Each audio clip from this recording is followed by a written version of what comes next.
नमस्कार बच्चों, आज ये क्रैश कोर्स का चौथा क्लास है।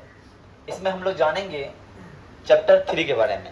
और हम क्रैश कोर्स में पहले स्टार्ट क्या किए, मैथमेटिक्स किए हैं। मैथमेटिक्स चौथा क्लास है और चौथा क्लास 4 डे क्रैश कोर्स का है। और ये चौथा चैप्टर तीसरा चैप्टर है ना, तीसरा है 2 चर वाले रैखिक समीकरण। पहला बात में जानना है कि सर रैखिक समीकरण होता क्या है, तो ध्यान समझिए। रैखिक समीकरण क्या होता है? अगर कोई समीकरण हम लिखते हैं और उसका अधिकतम घात 1 होता है। आपको अगर यहाँ एक समीकरण दिख रहा है ax plus B Y plus C, क्या इसके पावर कुछ दिख रहा है ऊपर? सिर्फ 1 है, किसी के ऊपर कुछ पावर नहीं है। इसका मतलब क्या है? 1 है। अगर यहाँ x लिखा हुआ है, इसका पावर 1 है, तो बोले सर 0 काहे नहीं होगा? अगर किसी भी चीज का पावर 0 कर दे तो उसका मान 1 हो जाता है। फॉर एग्जाम्पल के लिए अगर हम 1 करोड़ लिख दे, उसका पावर 0 लिख दे, इसका बराबर 1 मान होगा। बात समझ में आ रही है? इसीलिए ध्यान से समझिए बात। यहाँ हम कहना क्या चाह रहे हैं? हम कहना ये चाह रहे हैं सर कि अगर किसी पावर क्या हो 1 हो तो रैखिक समीकरण होता है। ऑब्जेक्टिव पूछता है क्या इनमें से कौन रैखिक समीकरण है या रैखिक समीकरण के घात होते हैं 1 2 3 4 दिया है तो 1 मानेंगे। क्या मानेंगे? 1 मानेंगे। पहला बात। अब यह बात बोल रहा है 2 चर, तो आपको एक चर x दिख रहा है, एक चर y दिख रहा है, तो यहाँ 2 चर हो गए। और ये सब क्या? आप सब बोलिए सर ये आप बोल रहे थे ये सब क्या है? ए बी सी क्या है? ए बी सी अचर है। क्या है? अचर। इनका मान कभी बदलेगा नहीं, लेकिन एक्स वाई का मान हर जगह हर समय हर सिचुएशन में बदलता रहेगा, है ना? हर जगह हर समय और हर सिचुएशन में बदलता रहेगा। बात समझ में आ रही है ना? अब ध्यान समझिए। अब हम आते हैं कि सर यदि 2 समीकरण दिया हुआ है मेरे पास, मान लीजिए एक समीकरण 1 दिया हुआ है और एक समीकरण 2 दिया हुआ है। देखिए ये इंपॉर्टेंट चीज है, इससे कुछ ऑब्जेक्टिव आपके सामने तुरंत हो जाएगा। तो क्या बोला? अगर समीकरण 2 दिया, समीकरण 1 2 समीकरण दे दिया जाए a1x plus b1y plus c1 और दूसरा समीकरण दिया था a2x plus b2y plus c2। अगर इस सिचुएशन को दिया जाए और सिचुएशन को देने के बाद तो अब कहा है अगर क्या हो जाए a1 बट्टा a2 बराबर नहीं हो b1 बट्टा b2, तो उसका जब हम ग्राफ पे बनाएंगे, ग्राफ है एक्स वाई ग्राफ खींचेंगे, उसमें 2 लाइन लेंगे, वो तो क्रॉस करेगा एक दूसरे। क्या करेगा? क्रॉस करेगा। और क्रॉस करेगा इसका मतलब क्या है सर? क्रॉस करने का मतलब है प्रतिच्छेदी है। क्या है? क्या है? प्रतिच्छेदी है। और जब प्रतिच्छेदी करेगा, जब क्रॉस कोई चीज करता है कितना बार करता है? 1 बार करता है। 1 बार करता है ना? जब 1 बार क्रॉस करता है तो उसका केवल एक हल निकलेगा। कितना हल निकलेगा? एक हल निकलेगा। और एक हल जो निकलेगा वो अद्वितीय होगा। अद्वितीय मतलब यूनिक। कैसा होगा? यूनिक। फिर कोई उसके ऐसा हल नहीं आएगा। हमारा आधार कार्ड जो है यूनिक नंबर है। मेरा आधार कार्ड का जो नंबर है वो नंबर किसी और का हो नहीं सकता। मतलब एक्स वाई का जो मान निकलेगा वो एक्स वाई का मान किसी और का निकल नहीं सकता। कहने का मतलब ये है अद्वितीय है। पहला स्टेटमेंट समझ में आई कि यदि a1 बराबर नहीं हो b1, a1 बट्टे a2 नहीं हो बराबर b1 बट्टे b2 के, तो ये सिचुएशन होगा। और यदि a1 बट्टे a2 बराबर हो b1 बट्टे b2 और बराबर हो c1 बट्टे c2, तो अनेक हल होगा। कितना हल होगा? अनेक हल होगा। मतलब रेखाएं क्या होगी? समपाती होगी। क्या होगी रेखा? मान लीजिए एक रेखा ग्राफ हम खींच रहे हैं, इस तरह से ग्राफ है, तो एक रेखा एक आएगा ग्राफ ये, और दूसरा जो रेखा आएगा वो रेखा इसी पे आएगा। अब बताओ अगर ये रेखा भी बढ़े आगे और ये रेखा भी आगे बढ़ते जाए तो कितना बार कटेगा? अनंत बार कटेगा। यहाँ एक बिंदु यहाँ कटा, यहाँ कटा, यहाँ कटा, कटते जा रहा है। क्रॉस कर रहा है कि ना? कितना देर कर रहा है? अनेक बार कर रहा है। इसीलिए हम लोग बोलते हैं कितना हल होगा? अनेक हल होगा। कितना हल होगा? अनेक हल होगा। और अनेक हल होने की सिचुएशन क्या है? तीनों बराबर होना चाहिए। a1 बट्टे a2 होना चाहिए, b1 बट्टे b2 होना चाहिए और बराबर होना चाहिए c1 बट्टा c2। तीनों आपस में क्या होना चाहिए? बराबर।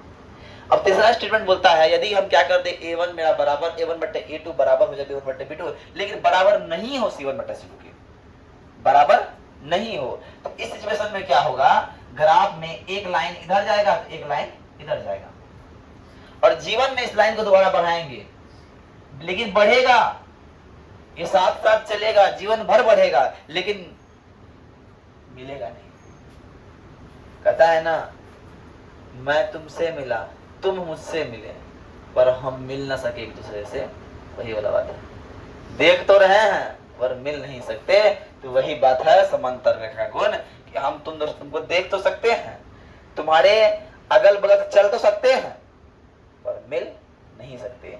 और जब मिलेगा ही नहीं, जब घुल मिल होवे नहीं करेगा, तो कोई ना रिजल्ट तो आने वाला है, कोई परिणाम तो आने वाला है ही नहीं, है ना। तो यहाँ कोई परिणाम नहीं आता है, इसलिए इसका कोई हल नहीं हो पाता है, समांतर रेखा कहलाता है।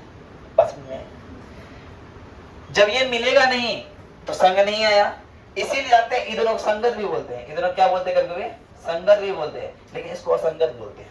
क्या है, कभी भी हम संग नहीं आ पाएंगे, हम तुम्हें कभी गले से लगा नहीं पाएंगे, और तुम्हें गले से नहीं लगा पाएंगे, तुम क्या हो, असंगत हो, असंगत हो, और क्या हो, समांतर हो, कभी मिल नहीं पाएंगे, हमारा मिलन कभी नहीं हो सकता, इसलिए ये कैसा है, ये है समांतर। बात समझ में आई, बात समझ में आई। चलिए अब इस पे आधारित कुछ प्रश्न है जो कि हम कई वर्षों का जो प्रश्न है उनको डील करते हैं। इसको तो ना भिंगा के रखो, भिंगा के रखो, सही रहेगा, जब भिंगा रखना। अगर हम पहला क्वेश्चन से शुरुआत करें, तो पहला प्रश्न से शुरुआत करें तो कहां से करें शुरुआत करेंगे?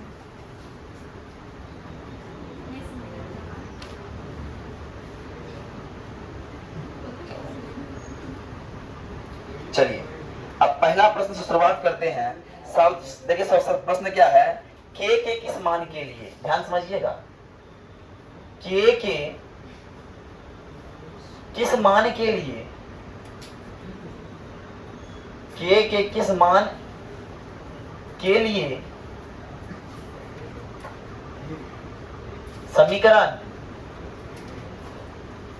kx प्लस y बराबर 1 और k plus 1 into x plus 2y बराबर 3 कोई हल नहीं होगा, कोई हल नहीं होगा।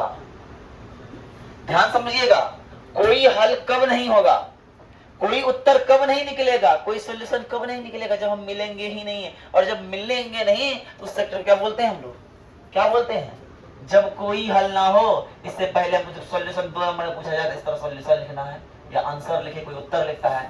समीकरण पहला क्या है, kx प्लस y बराबर 1, ये आंसर। इसको लिखते हैं हम लोग kx प्लस y माइनस 1 बराबर 0, लेते हैं ना। तो जब यहां ऐसा कर लेते हैं, और दूसरा है क्या सर, दूसरा है सर मेरे पास k plus 1 into x plus 2y और माइनस 3 हो जाएगा बराबर 0 हो जाएगा। नहीं सर होगा, अरे बोलिए सर होगा कि नहीं होगा।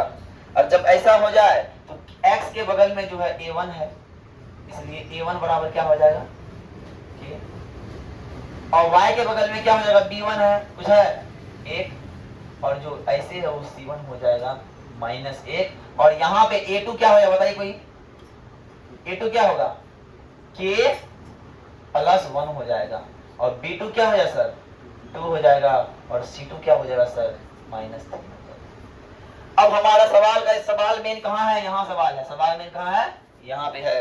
ये बोल रहा है कोई हल नहीं है, तो लिखेंगे कोई हल नहीं होने पर, कोई हल नहीं होने पर, कोई हल नहीं होने पर सर हमको पता है क्या a1 बट्टा a2 होता है बराबर b1 बट्टा b2 के, लेकिन बराबर नहीं होता है सर c1 बट्टा। तो हमें पता है, क्या पता है कि a1 का मान k है, a2 का मान k प्लस 1 है, b1 का मान 1 है, b2 का मान b2 है, और बराबर नहीं है c1 का मान माइनस 1 माइनस 3 है। अरे है कि नहीं सर। तो बराबर वाला कौन दिख रहा है, ये दिख रहा है बराबर वाला। तो अब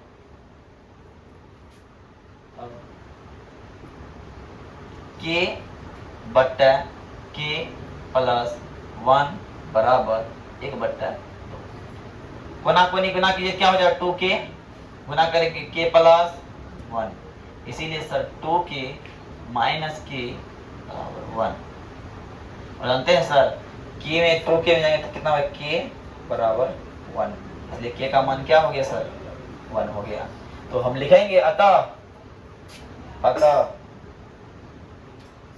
k बराबर 1 होने पर कोई हल नहीं होगा, हल नहीं होगा।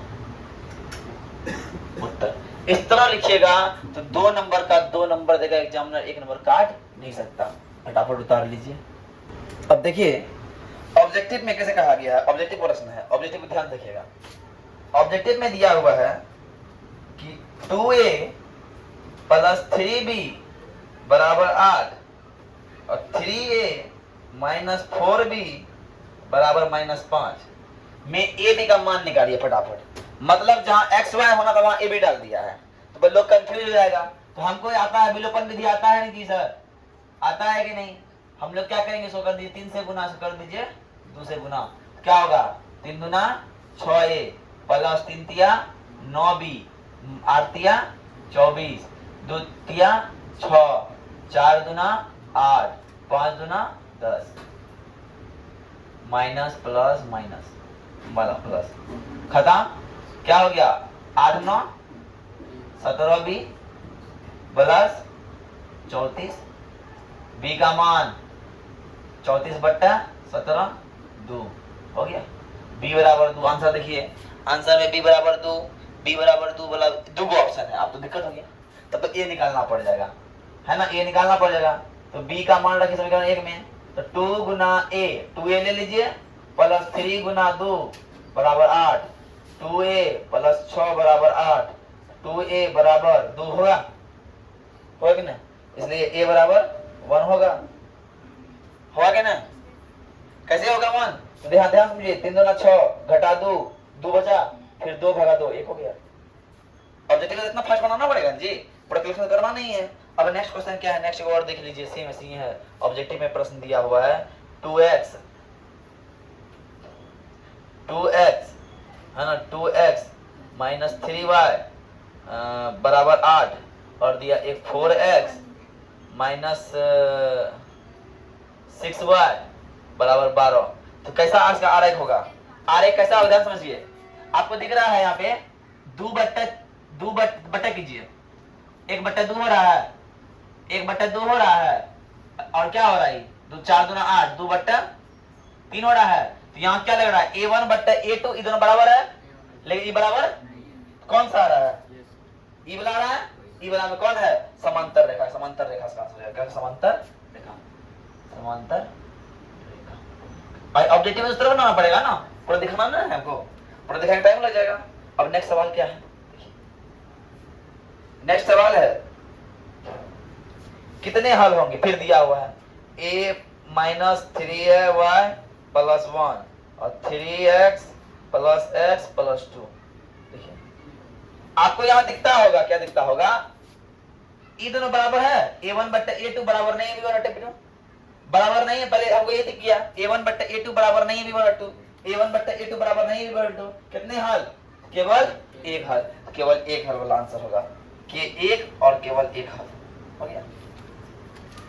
अब नेक्स्ट सवाल पे हो रही है, के किस मान के लिए अनंत हल होगा। अनंत हल बनाने के लिए ax प्लस, क्वेश्चन है x प्लस 2y बराबर 3 और 5x प्लस ky बराबर 15। अनंत हल कब होगा, अनंत हल मतलब अनेक हल, अनेक हल तो तीनों बराबर होगा, तीनों बराबर कब है, बराबर है, मान लीजिए क्या हो गया, यहाँ क्वेश्चन एक है 1/5 बराबर 2 के बराबर 10 आगे आंसर। ऑब्जेक्टिव बनाने के लिए अगर सब्जेक्टिव में क्या निकालने बोलता है वो पहले निकाले, अभी वैसे करके तब निकालते हैं, तब 2 नंबर। ये ऑब्जेक्टिव के लिए से निकला आंसर, उतार दीजिए बराबर से, उतारना है। देखिए एक प्रश्न है इसी से शाब्दिक प्रश्न है कि 2 अंकों की संख्या, 2 अंकों वाली संख्या का जोड़ 9 है। तो मान लीजिए माना की संख्या का इकाई अंक क्या होगा, माना की संख्या का इकाई मान लीजिए x, दहां इकाई, माना की संख्या का इकाई बराबर x, दहाई बराबर y, संख्या बराबर क्या हो जाएगा, संख्या बराबर हो जाएगा दाही गुना 10 जो इकाई 21, 21 का तो क्या हो गया, ई हो गया 1 जोड़ 2 गुना 10 तब ना होगा 21। अरे होगा कि नहीं, मतलब संख्या बराबर क्या होगा, दाही गुना 10, 10y प्लस x। बात क्लियर। आगे बोला है यदि संख्या में 9 जोड़ दे तो, संख्या में 9, संख्या का योग 9 है। अब ये बात यहाँ संख्या हो गया। अब प्रश्न बोला है कि सर बोला क्या है कि दोनों संख्या का योग कितना है, x प्लस वाई बराबर 10 दिया हुआ। ये बात पहले संख्या बोला है। दूसरा बात बोला है संख्या में यदि 9 जोड़ दे तो संख्या पलट जाती है। संख्या में यदि पुनः, ये हो गया पुनः, संख्या क्या है 10y प्लस x है ना, 10y प्लस x है। मैं क्या बोल रहा है, 9 जोड़ दे तो, 9 जोड़ दे तो पलट जाएगी, तो क्या होगा 10x प्लस y प्लस 9। ध्यान समझिए क्या बोला, संख्या तो पलट के अगर 9 जोड़ दिया जाए वो संख्या के बराबर है। अब पहले 21 लिखे थे, तो पलटिए कितना होगा, 12 होगा, है क्या ना। अब इसे पलट के 9 जोड़ दीजिए, 12 9 21, बात समझे ना। पलट दिया जाए तो 9 के पलट के 9 जोड़ दिया जाए संख्या के बराबर होगा, तो बराबर हो गया कि नहीं हो गया, तो वही बात बोला। समीकरण लिखने बोल रहा था, समीकरण सही से लिख दीजिए, 10y plus x minus 10x minus y बराबर 9, क्या हो जाएगा, y वाला y बराबर क्या हो जाएगा 9y हो गया, माइनस 9x बराबर 9, इसीलिए दोनों को कॉमन लीजिए, 9x minus y minus x, sorry y minus x बराबर 9, खत्म, क्या हो जाएगा y माइनस x बराबर 1। समीकरण 2 समीकरण हो गया। ऐसा समीकरण लिखने बोला है ना, बता लीजिए।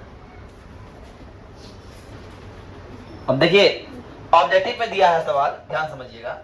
ऑब्जेक्टिव में क्या दिया हुआ है कि 3x प्लस 4y बराबर 10, 2x माइनस 2y बराबर 2। इसमें x y का मान निकालना है, तो निकालने के लिए क्या करें, समीकरण 1 है, समीकरण 2 है, गुना कर दीजिए, 2 से गुना कर दीजिए 3 से, बराबर करने के लिए कर दे, 3 दूना 6x प्लस 4 दूना 8y बराबर 10 दूना 20, 3 दूना 6x माइनस 2 तिया 6y है ना, बराबर 3 दूना 6 माइनस प्लस माइनस, खत्म, 8 6 14, y बराबर 14, y का मान 1, y का मान 1, तो x का मान क्या हो जाएगा 2, 3x प्लस 4 गुना 1 बराबर 10 है क्या ना, 3x बराबर 6, इसलिए x बराबर 2। ओके, x y का मान ये आंसर बोल रहा हूँ, निकाल देंगे। कैसे आया पता चल रहा है ना, कोई भारी भरकम प्रयास नहीं किए हैं, छोटा मोटा प्रयास था उसमें, छोटा शॉर्ट कर दिया। ऑब्जेक्टिव पे तो वेटिकल बनाना पड़ेगा ना, है क्या ना।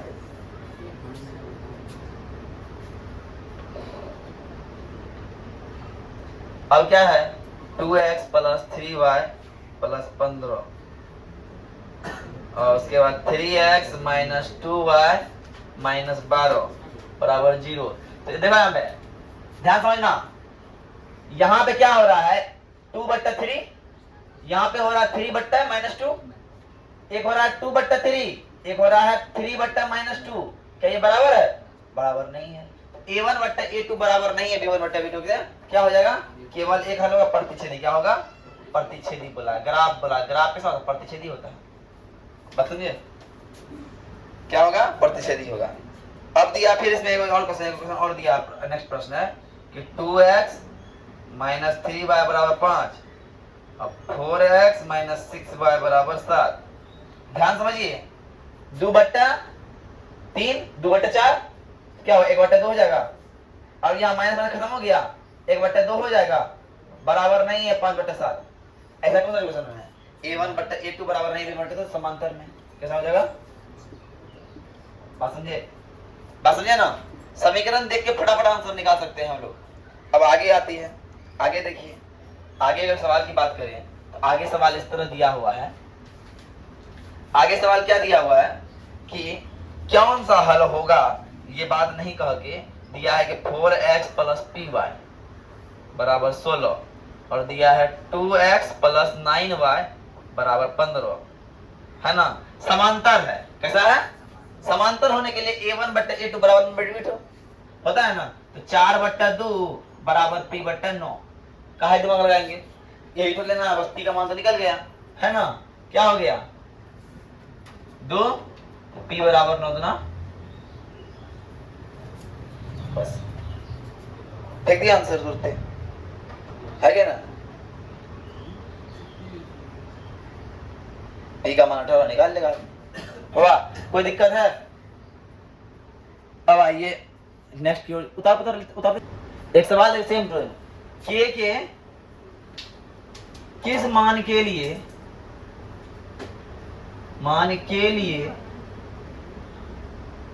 है ना के एक्स प्लस वाई बराबर 1 और के minus 1 into x plus 2y बराबर 3 कोई हल नहीं है। क्या ना है? कोई हल नहीं है।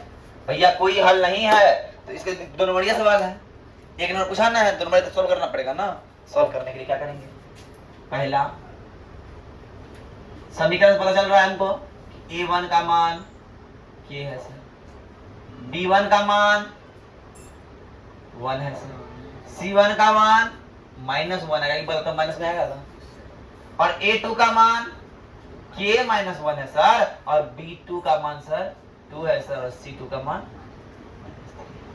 अपने को बोला गया है, क्या बोला गया है? कोई हल नहीं है, कोई हल नहीं है। और कोई हल जब नहीं होता तो a1 बट्टा a2 बराबर b1 बट्टा b2 बराबर नहीं होता है। ऐसा होता है कि नहीं? इसलिए बोलते हैं k बट्टा k माइनस 1 बराबर 1 बट्टा 2। इसको करने की जरूरत ही नहीं है, फिर भी लिख दीजिए, नहीं है बाद में क्या करेंगे, -1 बट्टा -3 हम अब लेंगे। अब एक दो नंबरिया है ना, लिखना पड़ेगा और कुछ, तो k बट्टा k माइनस 1 बराबर 1 बट्टा 2, कोना कोनी गुना कीजिए, 2k बराबर k माइनस 1, तो सर कहिएगा 2k घटा k बराबर -1, इसलिए k बराबर माइनस। आई बात समझ में? तो लिख देंगे, क्या लिखेंगे? अतः k बराबर -1 होने पर कोई हल नहीं होगा। तो इसका आंसर फटाफट कर दीजिए, दो नंबरिया सवाल है।